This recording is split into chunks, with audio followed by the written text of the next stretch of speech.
বাজে হচ্ছে 10:30। সকাল সকাল ঘুরে টুরে এলাম না। আজকে আমার তোমাদের আগেই বলেছিলাম যে আজকে শনিবার দিন ডাক্তার দেখাবো, 8টার সময় যেতে বলেছিল।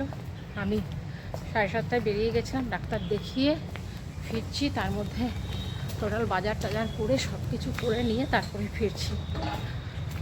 Good morning, welcome to our new blog. কেমন আছো তোমরা সবাই? আশা করছি সবাই খুব ভালো আছো, সুস্থ আছো, পজিটিভ আছো।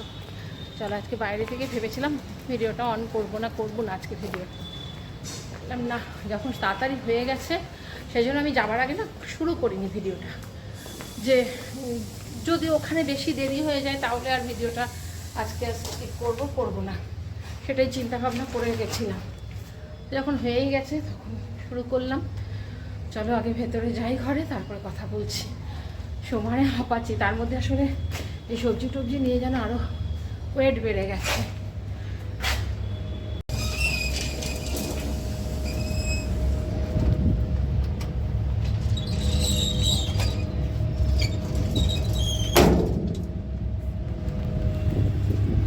সত্যি যেন আমি আর পারছি না, আর শরীরের এত খারাপ অবস্থা। আর কে ছুটি নিয়ে আমার সাথে বারবার যাবে বলো?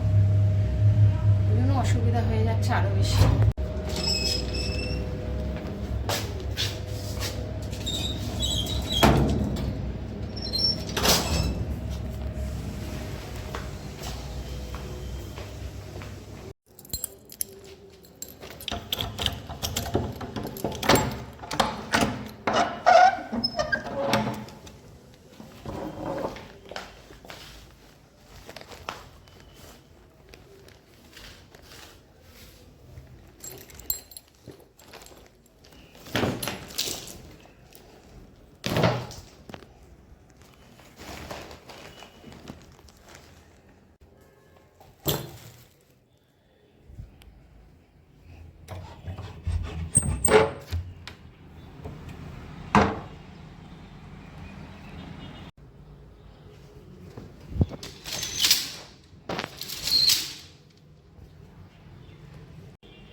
সত্যি জানো আর পারছি না আমি, মানে টোটালটা আমার একার হাতের উপরে চলে এসছে। সকাল হলেই সব বেরিয়ে যাচ্ছে, ঘরের কাজ বাইরের কাজ সবটা। আর দুজনই সেই এক টাইমটায় ঢুকছে, সেই 7:30 8টা, যার ফলে সবটা চিন্তা করতে হয়। আমাদের যে মাছ টাছ থাকলে কি চিন্তা করি না আমি, যে ঠিক আছে চলো হয়ে যাবে, কিন্তু ছেলেটাকে প্রত্যেকদিন কি আর ডিমের অমলেট আর ডাল ভাত আলু সেদ্ধ খাওয়ানো যায়? পরশুদিনও সোয়াবিন করে দিয়েছিলাম, যে ঠিক আছে চলো ওটাই খেয়ে নিয়েছে। তখন অনেকদিন থেকে ভাবছিলাম একটু বাঁধাকপি নিয়ে আসলে পরে হয়ে যাবে, দিয়ে ওই জন্যই নিয়ে গেলাম একটুখানি বাঁধাকপি, পটল, টমেটো এইসবই নিয়ে আসলাম। আমার রান্না অবশ্য আছে, আজকে করতে হবে না। আগে একটু তোমরা অনেকেই জানতে চেয়েছো আমার ভিডিওতে দেখে, অনেকে মেসেঞ্জারও আমাকে মেসেজ করেছো কি এমন হয়েছে যে আমি 2 দিন পর ডাক্তারের কাছে যাচ্ছি। হ্যাঁ, তোমাদের আমি টোটাল ব্যাপারটা আমি বলিনি। হ্যাঁ, কার্ডিওলজিস্টকে দেখাচ্ছি, অর্থোপেডিককে দেখাচ্ছি। অর্থোপেডিককে কেন দেখেছি সেটা তোমাদের আমি নর্মালি বলেছিলাম যে এই কারণে অর্থোপেডিক দেখাচ্ছি। হ্যাঁ, কার্ডিওলজিস্টকে দেখাচ্ছি। আর আজকে বলে না, তোমরা মাঝে মধ্যেই দেখছো আমি হাসপাতালে যাচ্ছি, ব্লাড টেস্ট করছি, কার্ডিওলজিস্টকে আমার হার্টের অপারেশন হয়েছে সেটা পর্যন্ত জানো। হ্যাঁ, তোমরা টোটাল ব্যাপারটা জানো না যে কিসের অপারেশন বা কী হয়েছে, সেটা তোমরা হয়তো জানো না। সেই জন্য অনেকে ইয়েতেও লিখেছো আর মেসেঞ্জারও অনেকেই পিন করেছো যে কি এমন হয়েছে। হ্যাঁ, হয়েছে বিশাল কিছুই।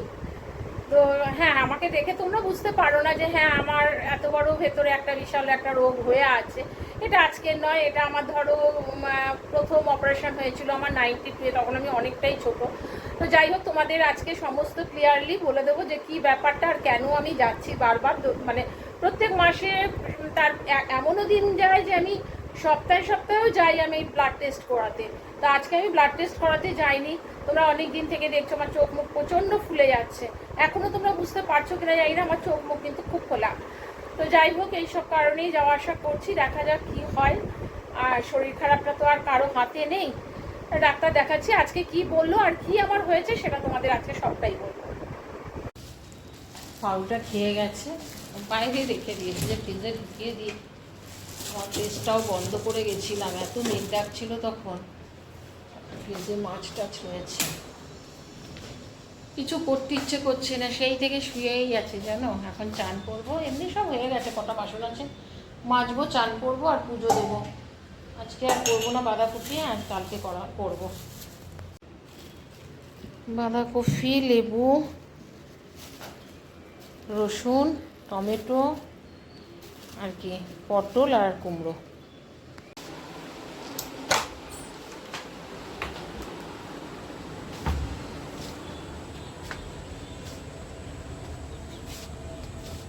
একটু পর পর খালি বৃষ্টি হচ্ছে, এদিকে আবার রোদও আছে। এক এক সময় দেখছি হঠাৎ করে মেঘ করে আসছে আর বৃষ্টি নামছে।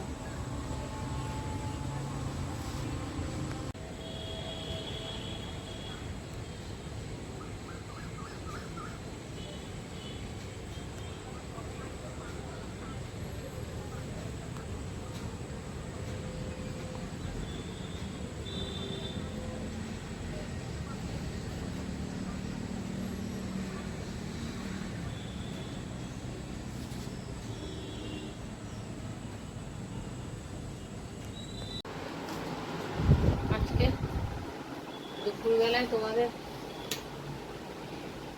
আমি এই যে দুপুরবেলায় লাঞ্চ করেছি, মানে করিনি বলতে পারো আর কি। আমি তখন সকাল মানে শুয়েছিলাম, দিয়ে আমি ব্লগ দেখছিলাম, দিয়ে দেখে রেখে তারপরে সন্ধ্যা দেবো, এই জন্য ড্রেস ট্রেস ছাড়লাম। দাঁড়াও এদিকে বলি, দিয়ে আমি ভাত খাবো বলে আমি জাস্ট তখন উঠে এসেছি। এসে কালকের তরকারি ছিল, ওগুলো সব গরম টরম করেছিলাম, গরম করে জাস্ট প্লেটটা নিয়েছি। এই রাইস কুকারে ভাত আছে, ভাতটা নেবো, নিয়ে খাবো।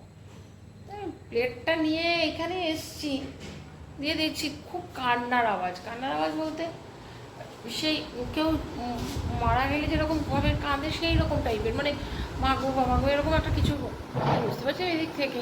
দিয়ে আমি গেছিলাম বাইরে, এরকম সব ফ্ল্যাটেরই সবাই দাঁড়িয়ে রয়েছে। এই যে আমার সামনে, যেহেতু ব্লগে আমি দেখাই অবশ্যই, সকালবেলা আমি যখন ইয়ে করি ব্লগ এদিক থেকে শুরু করি তখন দেখতে পাও তোমরা। এই ঘরটাতে তো আমাদের পাঁচিলটা যেটা ফ্ল্যাটের ঠিক উল্টো দিকে ওদের বাড়িটা। ওরা এই ভদ্রলোক যে মারা গেছে সে সামনেই তোমার ওই সকালবেলায় পরোটা হ্যানত্যান বিক্রি করে, ছেলেটাও থাকে। বুঝতে পারছিলাম কদিন থেকে যে দোকানগুলো নিয়ে যায়, তো সকালবেলায় যাচ্ছে না, তখনই বুঝতে পেরেছিলাম হয়তো শরীর টরীর কারো খারাপ বা কিছু। তারপরে দেখলাম হ্যাঁ সবাই এসছে, ভদ্রলোক ভর্তি ছিল বোধহয়, এই 3-4 দিন ধরে মনে হয় ভর্তি ছিল, 3-4 দিন ধরে ভদ্রলোককে দেখছিলাম ওনা। তো ভদ্রলোক বোধহয় কিছু হয়েছিল, দেখলাম মারা গেছে। আর খাওয়া তখন হয় বলো তো, তখন আর মনে হচ্ছে না যে খেতে বসি। ভাত একটুখানি ওই এক হাতা ভাত নিয়েছিলাম, একটু তরকারি নিয়ে, তো ভাতটা তো খেতেই পেলাম না, তরকারিটা একটুখানি খেলাম। যদিও বয়স হয়েছে, ভদ্রমহিলারও বেশ বয়স হয়েছে, তো যাই হোক যেই হোক না, মানে খারাপ লাগে তখন। দিয়ে তখন খাওয়া হয়নি। যে তারপরে দুপুরবেলা কী করেছি বলে, বসে চিড়ে ভাজা, একটু ভেলপুরি, সেও ভাজা প্যাকেট ছিল, ওইগুলোকে নিয়ে গিয়ে খেয়েছি। এত খিদে পেয়ে গেছিলো। দেখি ছেলে ফোন করেছে, ছেলে ঢুকবে, আমি আগে হাত পাটা ধুয়ে সন্ধে দিই, আমি চা বসাবো।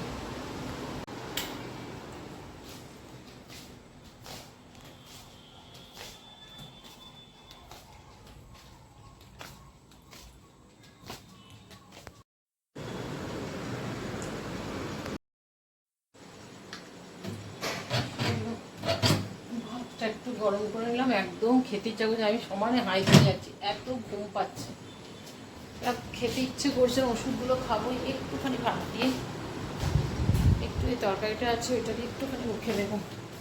একদম এবার সমানে হাই উঠে যাচ্ছে। আসলে কি বলতো, এই যে আজকে ডাক্তারের কাছে যাব, কালকে থেকে একটা টেনশন ছিল, ডাক্তারের কাছে যাবো, একা যাবো, ডাক্তার কী বলবে, এই একটা মাথার মধ্যে ঘুরছিল, যার জন্য আর ইয়ে করিনি, ঠিক করে ঘুম হয়নি।